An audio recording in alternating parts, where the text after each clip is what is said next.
예고해드린 대로 라이브 연결에서는 총선 전까지 지역구 출마 의원들 순서대로 만나보고 있습니다. 오늘은 서울 종로구 출마를 선언한 최재형 의원 만나보겠습니다. 자, 다음 주 월요일은 민주당 후보죠. 곽상한 변호사 출연 예정돼 있습니다. 최 의원님 안녕하십니까? 네, 안녕하십니까. 예, 반갑습니다. 3년 전에 이제 정치 시작할 때쯤에 인터뷰를 하고 이제 예, 3년 정도 지났습니다. 좀 편안해지신 것 같습니다. 제가 볼 예, 때. 그때보다는 좀 네. 많이 편안해졌다는 이야기를 듣고 있습니다. 예, 자 이제 바로 질문으로 들어갈 텐데 정치 1번지 종로에서 출마 선언하셨고 좀 타셨어요. 그러니까 지역구를 계속 돌고 다니신다는 얘기인데 선블럭을 잘 발라야 되는데. 맞습니다. 어떤 분위기인지 좀 궁금하거든요. 일단 그 국민들의 그 전체적인 반응은 정치에 대한 뭐 실망이나 네. 또는 뭐 절망까지라는 표현 좀 어떨지 모르겠습니다. 그런 게 많습니다. 그리고 네. 그래서 많은 분들이 이제 싸우지 말고 좀 민생 좀 챙겨라 예. 뭐 이런 말씀들을 많이 해주시는데요. 네. 전체적으로 요즘 뭐 경제가 많이 안 좋기 때문에 기본적으로 그런 거는 뭐 여당에게 좀 부담스러운 그런 상황이긴 합니다. 그러나 예. 최근에 이제 민주당에서는 공천 관련해서 잡음이 좀 많이 있고 또 이재명 대표의 뭐 사당화 뭐 이런 논란들이 있어서 전통적인 민주당 지지층도 좀 동요하는 그러한 움직임이 보이고 예. 근래 이제 정부 여당에서 여러 가지 좋은 정책들을 제안하면서 국민들의 민심이 좀 움직이고 있는 그러한 느낌, 그러한 감을 느끼고 있습니다. 예, 근데 예. 아직 한 달 정도 남아 있기 때문에 네. 정부 여당으로 우리 당으로서는 하여튼 민생을 끝까지 챙기는 좋은 정책들 제안하면서 나가야 된다 이렇게 생각합니다. 오랜만에 그러니까 정말 시민들을 피부로 체감하는 시간들을 보내고 계신데 자 이제 저희가 이제 공통 질문을 드리기 위해서 말씀을 드리겠습니다. 다음 주에는 이제 경쟁 후보인 곽상원 변호사가 나오는데요. 같은 공통 질문을 준비해봤습니다. 첫 번째 질문 저희가 준비한 그래프를 함께 보시죠. 예. 네, 종로란 같은 질문을 뭐 드리도록 하겠습니다. 종로란 그 의원님께 어떤 의미입니까? 종로는 이제 저희 원적이 종로 내자동 1번지긴 합니다만은 네. 종로는 2년 전 종로 주민들께서 저에게 이제 국회의원이라는 그러한 책임을 맡겨주셨습니다. 예. 저에게 정치인으로서 출발할 수 있는 그러한 책임을 맡겨주신 어떤 정치적인 고향 같은 곳이고요. 네.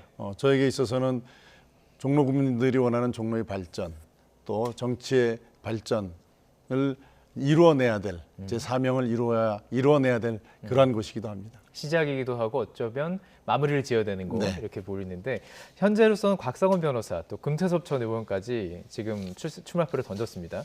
표가 분산될 수밖에 없는데 어떻게 좀 계산하고 계신지 궁금해요. 어디 유리했다고 보실까요? 일단 뭐 3파전이 네. 되면은 원래 이제 뭐 우리 국민의힘과 민주당의 구도에 개혁신당이 들어오는 그러한 구도인데요. 보통은 이제 그 야당 쪽 표를 많이 가져갈 거다라고 말씀하시는 분들이 많은데 저희들이 예. 분석으로는 뭐 크게 어느 한쪽의 표를 더 많이 가져갈 것 같지는 않습니다. 예. 다만 최근 이 개혁신당의 전체적인 지지도가 낮아져 있기 때문에 네. 그렇게 큰 영향을 미치지 않을 수도 있다라고 생각합니다만 종로 승부가 워낙 박빙이기 때문에 예. 영향은 있을 겁니다. 그러나 지금으로는 꼭 어느 제3당의 출연이 예. 어느 당에 꼭 유리하다 이렇게 분석하기는 좀 어려운 그런 상황 아닌가 봅니다. 예. 아주 신중하고 치밀하게 분석하고 계신다 이런 느낌을 받았는데요. 자 그렇다면 상대 후보의 어떤 장단점을 좀 여쭤봐야 되겠는데 두 번째 질문으로 들어가도록 하겠습니다. 두 번째 키워드 함께 주시죠.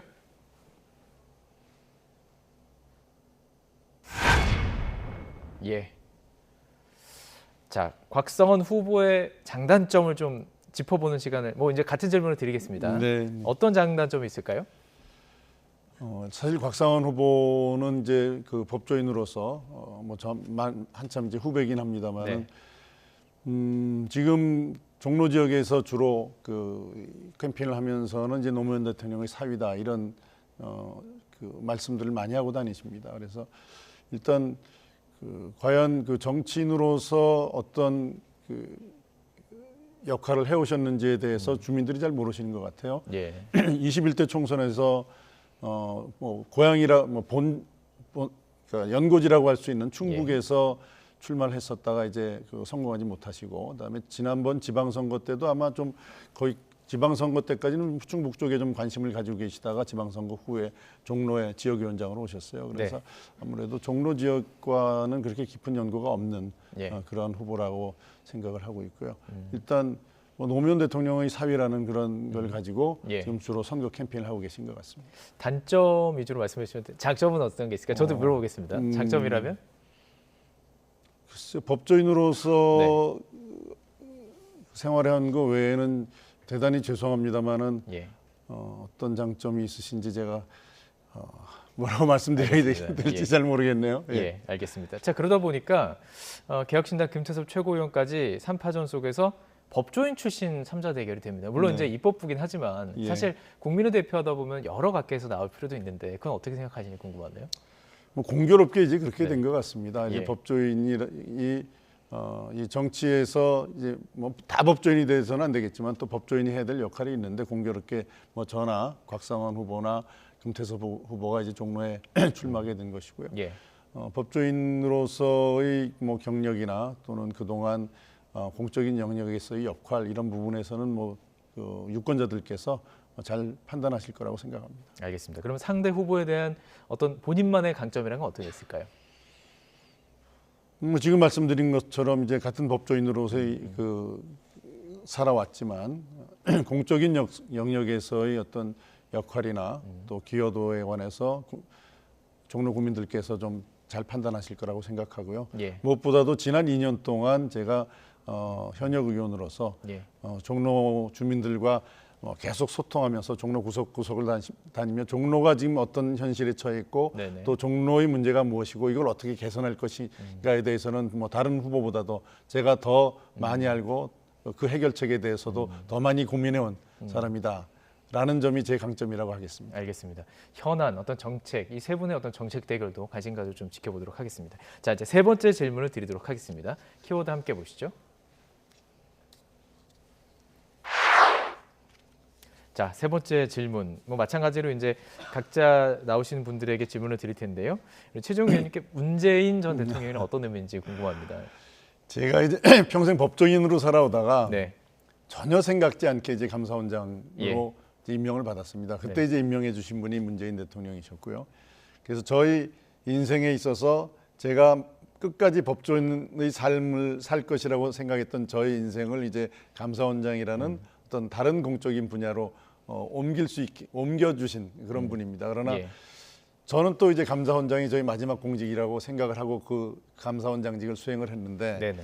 그 당시에 정말 많은 국민들이 보시기에도 그랬고 저 역시 문재인 정부가 너무나 이 나라를 잘못된 방향으로 이끌어가고 있다라는 그러한 생각을 해서 예. 그 당시에 여러 가지 뭐 정치적인 상황도 있었고 또 많은 여론들이 있어서 제가 또 전혀 생각지 못했던 정치의 세계로 네. 저를 또 이렇게 옮기게 한 그러한 어떻게 보면 저의 인생의 방향을 예. 두 번 크게 바꿔주신 분이다.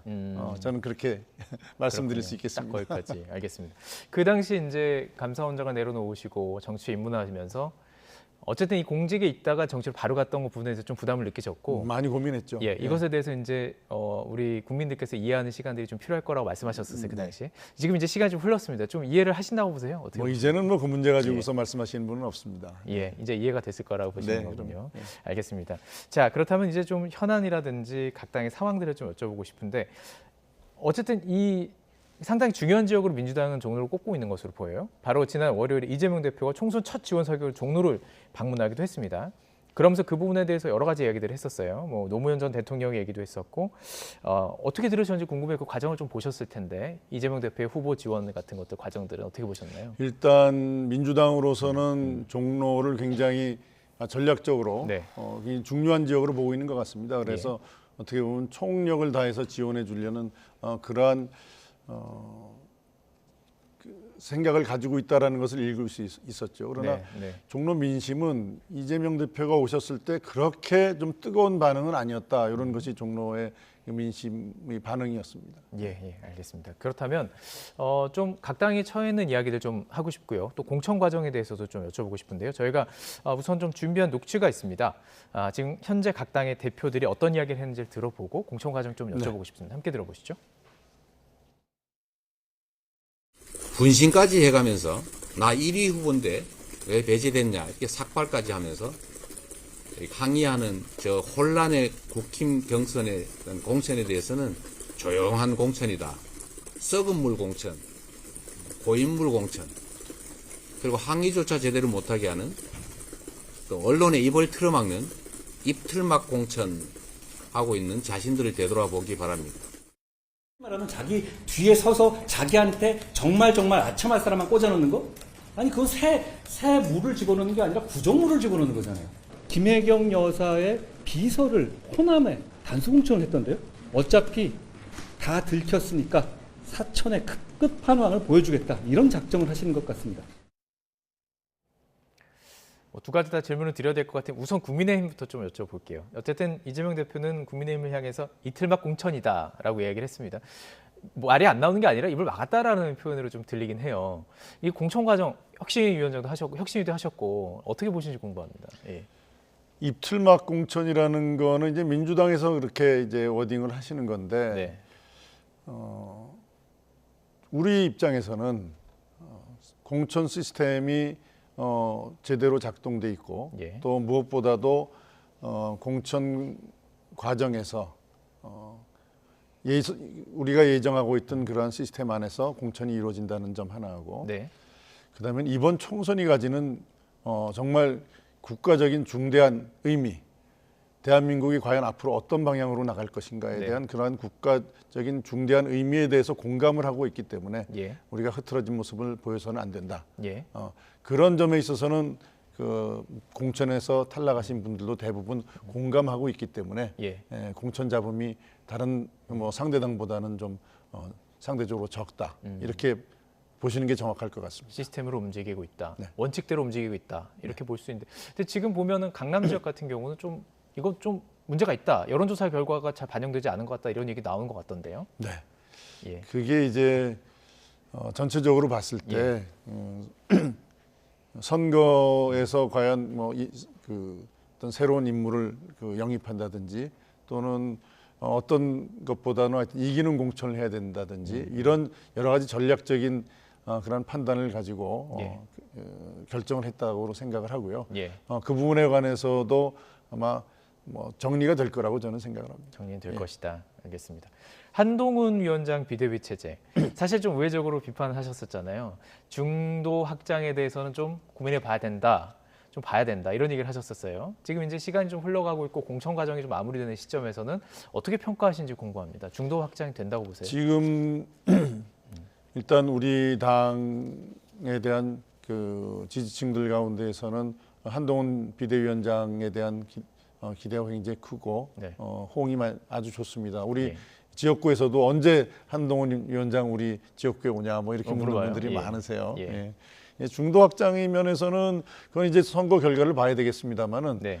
그 중도의 표심이 어떻게 움직일지는 앞으로 이제 한동훈 위원장께서 여러 가지 행보를 하시면서 네. 또 새로운 모습을 보여주신다면은 중도에 있는 분들도 상대적으로 이재명 민주당 대표의 예. 어떤 여러 가지 그 리스크들이 있잖아요. 예. 그리고 지금 뭐 거의 사당화하고 있는 그런 모습을 보이는 것과 대비해서 예. 중도층으로서도 상대적으로 우리 당 쪽으로 마음이 많이 움직일 거다. 그 역할을 한동훈 위원장이 해주실 수 있다라는 기대를 가지고 있습니다. 그럼 이제 조금 고민했던 것에서 중도층 확장이 되고 있다 이렇게 보시는군요. 이제 그 한동훈 위원장이 처음에 이제 네. 되시기 전에 예. 또는 되신 초기에 이제 예. 예상과 실제 움직이고 선거가 이제 본격적으로 들어가서 결국은 이제 예. 또 양당에서 중도에 있는 분들이 양당의 어느 한쪽을 선택하는 과정에 있어서는 그렇죠. 예. 뭐 긍정적인 상대적으로 더 긍정적인 면이 있다고 판단할 수 있겠습니다. 종로도 이제 중도 표심이 중요할 것이고 거기서 표를 가져오는 게 상당히 중요할 것인데 중도에서 바라볼 때는 결국에 국민의힘 공천 과정이 말씀하신 것처럼 시스템으로 돌아갔는데도 결국에는 뭐 현역 불패, 중진 불패 결국에는 좀 인지도가 있는 사람, 신이 들어오기는 어려운 구조 아니었느냐. 아예 룰 자체와 원칙에 대해서. 왜냐하면 지금 국민 추천제를 가는 것도 결국에는 물론 아직 결과 나오지는 않았지만 아무래도 현역이나 중진에게 유리할 수밖에 없다라는 좀 분석이 있기 때문에 그런 말은 나오지는 않을까요? 어떻게 보십니까? 현역 불패, 중진 불패라는 게 결국은 현역이 뭐 많이 탈락해야 된다. 또 중진이 많이 탈락해야 된다. 그 자체가 저는 그 공천의 목표는 아니라고 목표는 보고요. 아니다. 예. 어떻게 보면은 경쟁력 있는 그리고 나라를 위해서 일할 수 있는 좋은 분들을 공천하느냐 이게 문제이기 때문에 그게 이제 중요한 포인트이기 때문에 공천 시스템 자체가 지금 말씀하신 것처럼 네. 현역들한테 조금 유리하게 구성되어 있는 뭐 그런 면이 있을 수 있습니다. 예. 그러나 문제는 이제 그 시스템대로 그 움직이는 예. 것이 움직이느냐 이런 것이 더 중요하기 때문에 비교적 시스템 공천대로 움직이고 있다고 보고 있고요. 그 안에 이미 뭐 신인 가점도 있고 중진 감점도 있고 네. 뭐 여성 가점도 있고 많은 것들이 들어가 있습니다. 예. 그렇기 때문에 뭐 그 나름대로 우리 당에서는 이번 선거의 중요성을 심각하게 인식하고 이기는 선거 나라를 위해서 우리가 꼭 책임 있는 정부 여당으로서 예. 앞으로 3년을 잘 이끌어가기 위해서 꼭 예. 이겨야 되겠다는 그러한 원칙을 가지고 공천을 진행하고 있다고 보시면 되겠습니다. 나라를 위한 뭐 대의. 그래서 민주당도 마찬가지고 국민도 마찬가지겠죠. 그래서 그 과정들을 좀 지켜보고 있는데요. 자, 제3지대 변수 좀 질문을 드리고 싶은데요. 제3지대 이준석 대표는 사실 좀 친분이 있어요. 당대표 시절에 사실 들어가셨었죠. 이준석 대표. 그렇죠. 예. 이준석 대표가 당대표 시절에 제가 예. 입당을 했고 또 예. 뭐 혁신위원장도 하고 그랬었죠. 뭐 중간에 뭐 좀 대화 좀 나누셨. 이번 개혁신당 하는 과정 속에서는 대화 나누시진 않으셨나요? 그 과정에서는 제가 예. 뭐 이준석 대표를 접촉한 일은 없습니다. 개혁신당의 어떤 흐름 같은 건 어떻게 좀 분석하고 계신지 궁금한데요. 개혁신당이 처음에 출범할 때 네. 중도에 있는 특히 이제 이준석 대표에 대한 전통적인 어떤 지지층들이 많이 이제 그쪽으로 이동했던 것 같습니다. 그런데 이제 이낙연 그 신당이나 뭐 다른 당과 이제 합당하는 과정에서 네. 이준석 대표를 전통적으로 지지했던 분들이 야 이거 이런 식으로 원칙 없이 또는 어떤 지향점이 다른 사람들과 합하는 것은 좀 옳지 않다라고 생각해서 대거 좀 이탈한 부분이 예, 있고요. 그랬죠. 예. 그 다음에 또 합쳤다가 다시 헤어지는 과정을 겪으면서 지금 최근 여론조사를 보면은 지금 개혁신당에 대한 높진 않습니다. 그 지지도가 굉장히 낮게 지금 나오고 있습니다. 그래서 이거 만회하기가 좀 쉽지 않지 않을까 하는 그런 생각을 가지고 있습니다. 조국 혁신당에 대해서 어떻게 생각하세요? 좀 지금 상승세가 좀 느껴지고는 있습니다. 조국 혁신당은 네. 아마 처음 이제 이제 창당하고 나올 때 예. 전통적인 민주당 지지층 중에서 일부 분들이 이제 조국 신당에 대한 호감을 가지고서 움직인 것이지 그게 큰 틀에서 어떤 진보 세력의 안에서의 움직임이지 조국 신당 자체가 진보와 보수 또는 여야의 구도 자체에 큰 영향을 미치지는 않는다고 봅니다. 어떻게 보면 민주당 야당 내에서의 예, 제로섬 예. 게임 비슷한. 예. 근데 뭐 비례정당이니까요. 어차피 민주당의 위성정당과 조국 혁신당, 그거는 결국 전체적으로 민주당이 가져가야 될 그 목 중에서 예. 누가 더 어떻게 나눠 가지느냐, 뭐 그 문제라고 봅니다. 알겠습니다. 자, 이제 마지막 질문을 드릴 텐데 이 부분도 저희가 다 공통 질문을 좀 드리고 싶어서 넣어놓은 질문입니다. 사실 선거를 앞두고 선거 이후의 계획을 여쭤보는 게 조금 좀 어려운 건 사실이지만 하지만 사실 어떤 비전 같은 것을 볼 수 있기 때문에 여쭤보는 것인데요. 종로는 아무래도 뭐 사실 여기가 대권 주자들이 나오는 곳이잖아요. 그러다 보니까 이후에 있는 어떤 국회의원 선거 이후에도 뭐 당락을 떠나서요.